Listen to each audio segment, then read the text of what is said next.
Hello बच्चों, कैसे हो। Welcome to my channel chemistry hub. आज मैं लास्ट टॉपिक के पास पास पहुंचने वाली हूँ, जिसमें हम कुछ सॉल्ट की प्रेपरेशन करेंगे बाय यूजिंग द डायग्राम्स। अब डायग्राम क्यों बनानी पड़ी बेटा? कुछ टिपिकल 5 सॉल्ट है हमारे सिलेबस में, जिनका पूरा प्रोसेस एक्सप्लेन किया उन्होंने कि कैसे कैसे तुमने प्रोसेस करना है। उसमें फर्स्ट सॉल्ट जो आज हम करेंगे वो है preparation of sodium sulfate decahydrate. Sodium sulphate, Deka का मतलब क्या होता है 10, हाइड्रेट का मतलब वाटर। कि जब हम इस सॉल्ट के क्रिस्टल्स बनाते हैं, इसके जो पीसेस बनते हैं जो प्रॉपर, तो ये इसके साथ 10 वाटर के मॉलिक्यूल अटैच हो जाते हैं। फॉर्मूले के अंदर नहीं जाते बट अटैच हो जाते हैं, बस लूजली हेल्ड अप होते हैं। इसका नाम क्या है? Sodium sulphate. Sodium sulphate Deka hydrate. अब इसमें हमें क्या क्या चाहिए? एक कोई ना कोई हम यहाँ पे सोडियम वाली चीज लेंगे, क्योंकि सोडियम चाहिए, तो सोडियम हाइड्रोक्साइड ले लो, एक्वस सोल्यूशन। प्लस कुछ ना कुछ SO4 वाला भी हमें लेना पड़ेगा, तो एसिड हम ले लेते हैं H2SO4। ये डाइल्यूट फॉर्म में, इसको भी पानी में डाला हुआ है। तो जब ये रिएक्शन होगी, ये सोडियम सल्फेट के साथ रिएक्शन करेगा। सोडियम की वैलेंसी 1, सल्फेट की 2, क्रॉस करके फॉर्मूला बना दो Na2SO4। देखो बन गया ना ये Na2SO4 प्लस H और OH आपस में मिलके बना देंगे वाटर। तो ये भी हमारा एक्वस की फॉर्म में बनेगा, और ये वाटर तो एक लिक्विड ही है।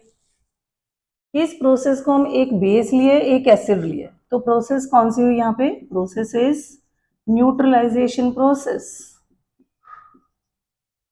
Neutralisation process. और जब न्यूट्रल भी बनाना है हमने, उसको एसिड को बेस के साथ न्यूट्रल करना है, तो फिर भी हमें क्या क्या ऑपरेटर्स यूज करना पड़ेगा? तो उसके लिए ब्यूरेट, फ्लास्क, बीकर, ये सारी चीजें यूज करनी है, और उसको हम बोलते हैं टाइट्रेशन करेंगे। टाइट्रेशन। अब एग्जाम में यही क्वेश्चन आ जाता है कि टाइट्रेशन ही क्यों कर रहे हो भाई? क्योंकि इसमें जो NaOH है and H2SO4 both are in liquid form. ये लिक्विड फॉर्म में, इसलिए हमें यहाँ पे टाइट्रेशन करनी पड़ेगी। नहीं तो न्यूट्रलाइजेशन बीकर में भी कर सकते थे, सिंपल बीकर लेके फिर हम उसमें कर देते, पर यहाँ पे टाइट्रेशन कर रहे हैं क्योंकि दोनों ही लिक्विड फॉर्म है। चलो अब डायग्राम बनाते हैं।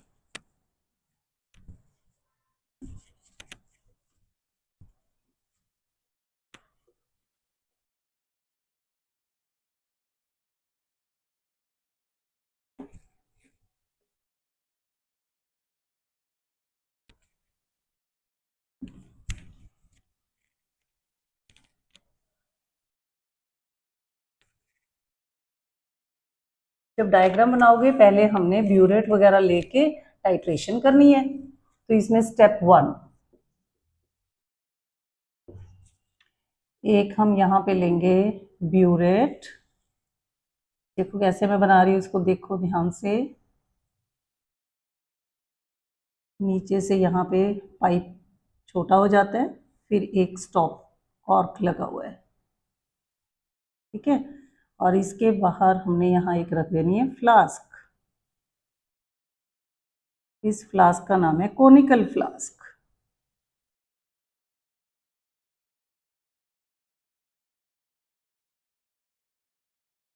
कोनिकल फ्लास्क रख दी।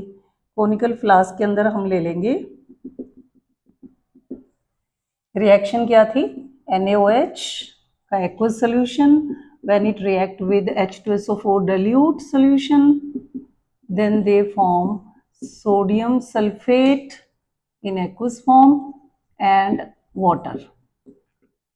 ठीक है, तो यहाँ पे मैंने ले लिया NaOH का सोल्यूशन, और ये भी एक्वस फॉर्म में है। इसके अंदर ये ब्यूरेट को पहले तो हम स्टैंड पे लगा दें, ऐसे खड़ा तो हो ही नहीं सकता बेटा ये, तो यहाँ से एक स्टैंड फिट करेंगे।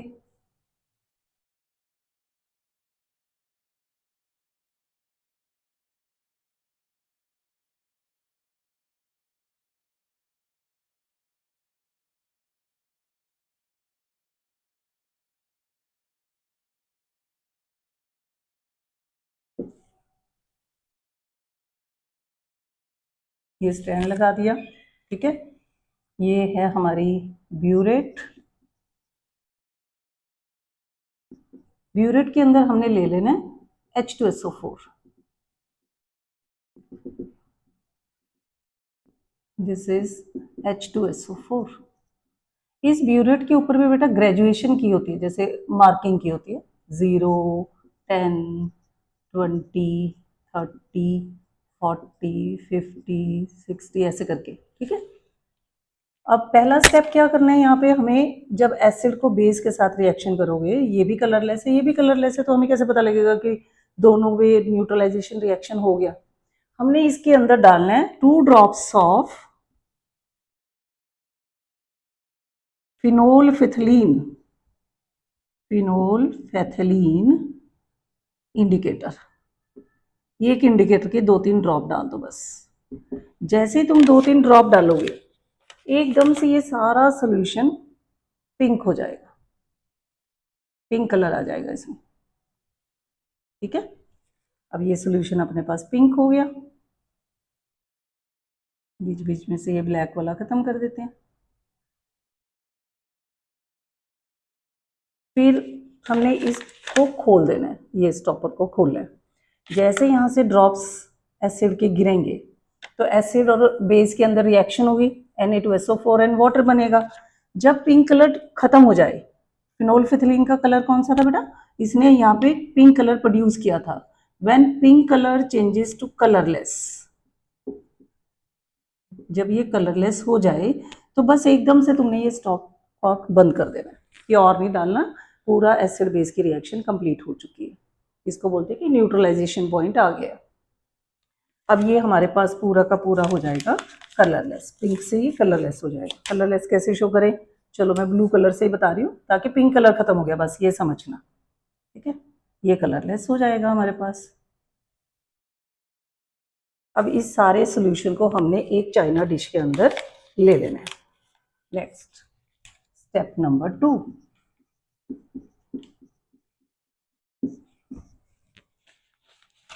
स्टेप 2 में हमने एक चाइना डिश में, चाइना डिश इस टाइप की होती है, ये सारा का सारा यहाँ से जो Na2SO4 बना ना और पानी बना, ये दोनों चीजें बनी है, इसके अंदर यहाँ ट्रांसफर कर देंगे। Na2SO4 एंड वाटर, ये दोनों चीजें यहाँ डाल दी और इसको अब गर्म करना है। तो ये ग्लास की बनी होती है, कांच की बनी होती है, तो हम डायरेक्ट तो इसको नहीं कर सकते, इसका नाम है चाइना डिश। इसको एक वायर गॉज के ऊपर रखा जाता है, जाली सी होती है उसके ऊपर रखते हो ताकि ये ब्रेक ना करे हीटिंग होने से, नहीं तो टूट सकती थी ये। इसको वायर गॉज पे रख दिया, फिर एक नीचे हमने ट्राइपॉड स्टैंड लगा दिया।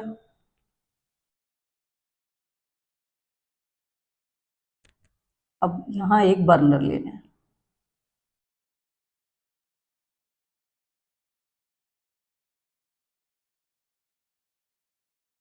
बर्नर लिया। जैसे ही हमने इसको बर्नर को ऑन किया तो हीट प्रोड्यूस होनी शुरू हो गई।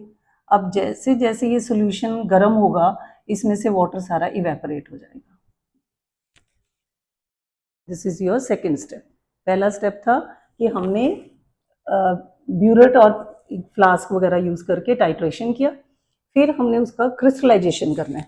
अब यहाँ पे देखो, जब मैं इसको गर्म कर रही हूँ पानी निकलना शुरू हो गया, इवेपोरेट होना शुरू हो गया, पर कब तक हमने इसको गर्म करना है, पूरा 100% पानी नहीं इवेपोरेट करना। इसके लिए एक रॉड लेनी है, रॉड के अंदर इसको डिप करके देखना है, रॉड को सॉरी इसमें डिप करना है और बाहर निकाल के ऐसे रॉड को ब्लो करो। ब्लो करते हुए अगर तुम्हें लगे कि रॉड के ऊपर कोई ना कोई चीज अटैच हो रही है भाई, जैसे यहाँ पे हमें ऐसे लगे कि सॉल्ट कुछ अब सॉलिड सॉलिड फॉर्म में मुझे यहाँ दिखना शुरू हो गया ऐसे, तो तुम समझ लेना कि आप क्रिस्टल्स बनने स्टार्ट हो गए, क्रिस्टलाइजेशन पॉइंट हैज कम। फिर हमने ये बर्नर बंद कर देना। बंद करने के बाद नेक्स्ट स्टेप अपना क्या होगा,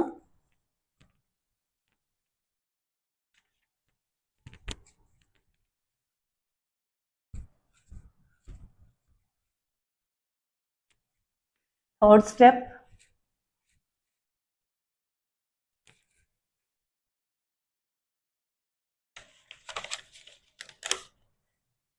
स्टेप 3। जब तुम्हें लगे कि क्रिस्टलाइजेशन पॉइंट आ गया, रॉड के ऊपर सॉल्ट चिपकना शुरू हो गया, बस फिर हमने बर्नर बंद करके इसको कूल होने के लिए रख देना चाइना डिश को। ये चाइना डिश थी, इसके ऊपर एक फिल्टर पेपर को ऐसे रख दो और बीच में ये हमारे पास सॉल्ट है और साथ में वाटर भी, थोड़ा सा वाटर रह गया बस, ये इतना सा दिखा हुआ, थोड़ा सा वाटर रह गया और बीच बीच में यहाँ पे इसके क्रिस्टल्स बन चुके हैं,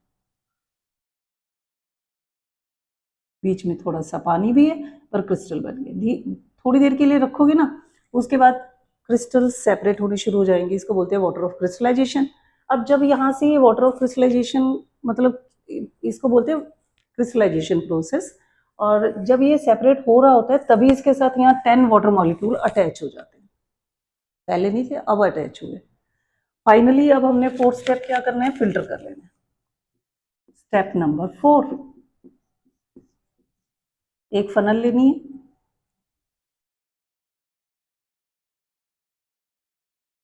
फनल के अंदर हमने लगा देना है फिल्टर पेपर। रेड कलर में दिखा रही हूँ, वैसे रेड नहीं होता बेटा, ध्यान रखना। इसके अंदर ये फिल्टर पेपर लगा दिया एक,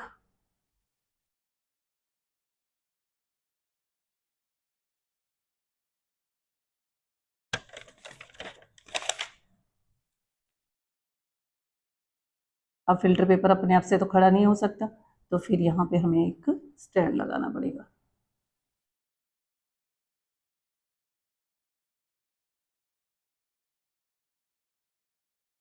और इसके नीचे रख देना है बीकर।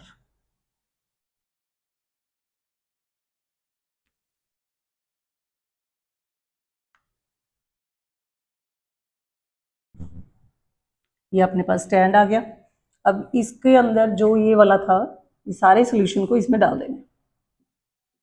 जब इसके अंदर डालोगे तो इसमें से जो वाटर वाटर है जो तो नीचे निकल आएगा, इसको बोलते हैं mother liquor, that will separate out, और इसके अंदर रह जाएंगे अपने पास सोडियम सल्फेट डेकाहाइड्रेट के क्रिस्टल्स, ये यहाँ बच जाएंगे। Na2SO4.10H2O, ये अपने पास क्रिस्टल्स बन गए। फिर इन क्रिस्टल्स को निकालो और फिर हम उसको फिल्टर पेपर में फोल्ड करके रखेंगे, तो एकदम ड्राई होने पे हमारे पास क्रिस्टल्स प्रॉपर तैयार हो जाएंगे। तो ये हो गया तुम्हारा first salt, sodium sulphate decahydrate crystals को कैसे बनाया जाता है। सेकेंड प्रोसेस करते हैं, सेकेंड जो सॉल्ट है सिलेबस में,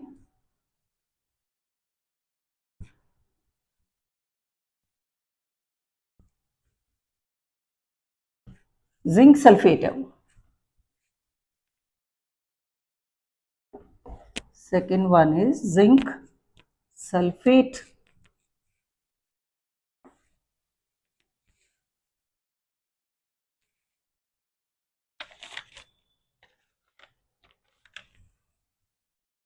प्रेपरेशन ऑफ जिंक सल्फेट, इसके अंदर कितने पानी के मॉलिक्यूल होते हैं बेटा, 7 वाटर मॉलिक्यूल्स। इसका एक कॉमन नेम बहुत पॉपुलर है, व्हाइट विट्रॉयल। वैसे साइंटिफिक नेम अगर मैं बोलूं तो जिंक सल्फेट, 7 को बोलते हैं हेप्टा, हेप्टा हाइड्रेट। इसको भी किस मेथड से बनाते हैं, न्यूट्रलाइजेशन प्रोसेस, ये भी न्यूट्रलाइजेशन प्रोसेस से बनता है। अब इसमें टाइट्रेशन हम यूज नहीं करेंगे क्योंकि हम कोई सॉलिड चीज यूज कर रहे हैं। अब वो क्या क्या यूज हो सकती है, एक एग्जांपल है जिंक के लिए। मटेरियल यूज्ड, क्या क्या यूज कर सकते हो तुम, जिंक मेटल भी यूज कर सकते हो, जिंक ऑक्साइड भी यूज कर सकते हो, जिंक हाइड्रोक्साइड भी यूज कर सकते हो, एंड जिंक कार्बोनेट। ये तो बेसिक पार्ट के लिए। आगे जिंक के लिए, जिंक अगर हमें चाहिए तो zinc metal, zinc oxide, zinc hydroxide, zinc carbonate में से कुछ भी यूज करो।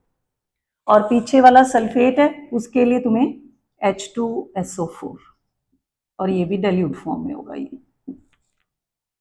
ठीक है, यहाँ पे हमने प्रोसेस न्यूट्रलाइजेशन ही करनी है पर टाइट्रेशन नहीं करनी है, ये चीज का अपने दिमाग में डालो। अब इसके अंदर अगर मैंने सपोज करो कि जिंक यूज किया होता तो क्या रिएक्शन होती, zinc plus H2SO4 dilute, it will produce ZnSO4 plus H2 gas. अगर जिंक ऑक्साइड यूज किया होता प्लस H2SO4, तब अपने को मिलता ZnSO4 प्लस वाटर, बस इतना फर्क पड़ा। जिंक हाइड्रोक्साइड अगर यूज करते हैं हम प्लस H2SO4, तब अपने पास आता answer ZnSO4 plus water again. तो कोई, तभी तो इनमें से कोई भी यूज कर सकते हैं, जिंक सल्फेट ही तो बन रहा है सब में। एंड लास्ट, अगर ZnCO3 यूज किया होता तो क्या होता बेटा, देखो अब ZnSO4 तो पक्का बनना ही बनना था, वाटर भी बनना था, साथ में एक कार्बन डाइऑक्साइड और निकल आती, बस इतना फर्क पड़ता। तो तुम्हारे पास कितनी ऑप्शंस हैं, जिंक का सॉल्ट बनाना है तो जिंक यूज कर लो, zinc oxide, zinc hydroxide, zinc carbonate, और पीछे वाला एसिड से आता है पार्ट, तो एसिड अगर SO4 है तो तुम H2SO4 ले लो, अगर यही तुम्हारा होता है NO3 वाला पार्ट तो तुम HNO3 यूज कर लेते। जो एसिड का पार्ट है वो पीछे से उसके हिसाब से एसिड सिलेक्ट कर लेना है। अब इसके लिए क्या क्या प्रोसेस होगा, चल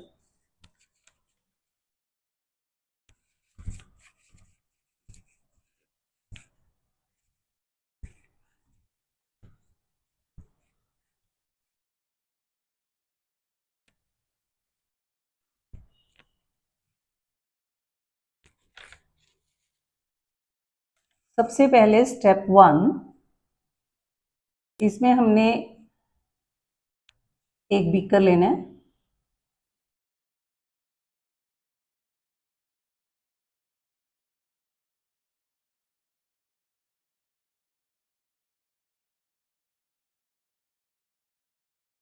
इस बीकर के अंदर हम लोग डाल देंगे इनमें से जो अभी मैंने बताया 4 ऑप्शंस हैं। ये तो हो गया इसके अंदर डाइल्यूट H2SO4, साथ में हम इसके अंदर डाल देते हैं जिंक के पीसेस, चाहे जिंक ऑक्साइड लिख लो, कुछ भी कह सकते हो, it can be zinc, zinc oxide, zinc hydroxide और जिंक कार्बोनेट, ये ले लिया। फिर एक रॉड से इसको स्टर करना है अच्छी तरह से, इस रॉड के साथ इसको जब तुम स्टर करोगे तो ये डिजोल्व होगा। डिजोल्व होने के बाद अब पूरी गारंटी तो नहीं कि ये 100% डिजोल्व हो गया, फिर हमें इसे फिल्टर करना पड़ेगा पहला। तो स्टेप 2 में हम क्या करेंगे कि एक फनल लेंगे, वैसे ही जैसे पहले भी किया था, ये ले लो फनल, फनल के अंदर हम फिल्टर पेपर लगाएंगे,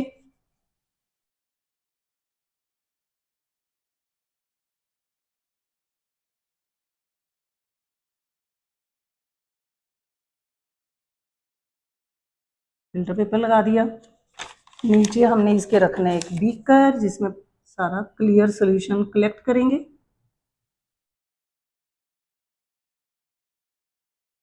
अब इसका स्टैंड बना देते हैं।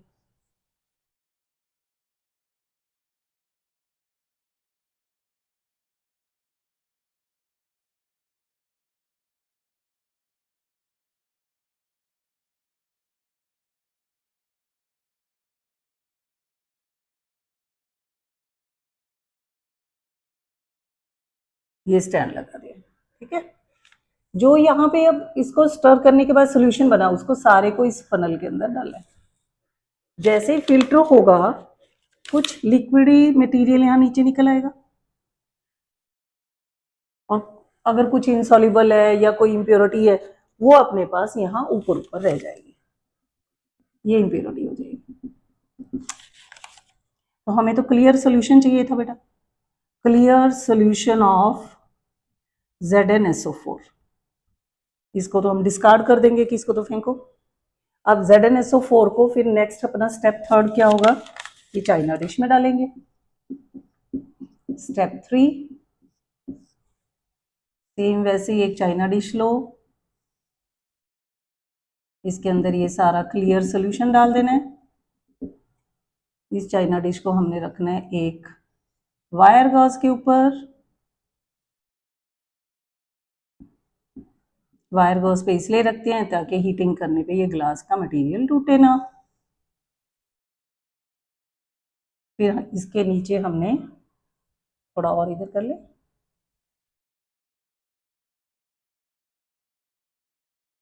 एक ट्राइपॉड स्टैंड लगा देना है। फिर उसके बाद बर्नर से हीटिंग करेंगे।